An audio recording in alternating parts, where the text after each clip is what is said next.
ఏమంటాడు పౌలు, నీ ఆహారం చేత ఎవరి కొరకై ప్రభు అయితే చనిపోయాడో ఆ సహోదరుణ్ణి చంపొద్దు అన్నాడు. ఆ సహోదరుని చంపొద్దు. వచనాలు ఇంకా చాలా ఉన్నాయి చెప్పాలంటే, అవన్నీ చెప్పండి ఇప్పుడు. సొసైటీ ట్రస్ట్ ఏంటండి? That's meant for the government, that's meant for some practical matter, mundane matters. Property కొరకు, డబ్బు ఎక్కడ పెట్టాలి, ప్రభుత్వానికి కొరకు, ఆడిట్ కొరకు, అంతవరకే. మనం దాన్ని శాంక్చురీ లోన్కి తీసుకొచ్చి అపవిత్రపరిచి ఇంత నష్టపోతున్నాం. నేను బక్సింగ్ గారితో ఉన్నాను, మీకు చాలా తెలుసు. కరస్పాండెన్స్లో ఎంతో సాయం చేశాను, సెక్రటరీ వారికి ఎంతో చేశాను అందరికీ. ఎన్నడైనా బక్సింగ్ గారు సేవకులకు రాయడానికి కానీ,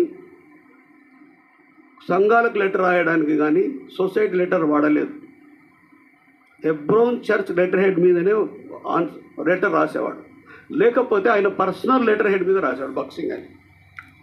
ఎప్పుడైతే గవర్నమెంటల్ పర్పస్ వచ్చినాయో, వాటర్ కనెక్షన్, టెలిఫోన్ కనెక్షన్, తర్వాత ట్రాన్స్ఫర్స్, ఇట్లా అప్పుడు మాత్రమే ఆ సొసైటీకి ట్రాన్స్ఫర్ కొరకు కూడా వాడేవాడు కాదు. ఓన్లీ టెలిఫోన్, వాటర్ బిల్, తర్వాత కట్టడం కొరకు, బిల్డింగ్ కొరకు సొసైటీ లెటర్ హెడ్ వాడేవాళ్ళు. మనము వీటన్నిటిని లీగలైజ్ తీసుకొని వచ్చి మనం అంత స్పిరిచువాలిటీని పోగొట్టుకున్నాం.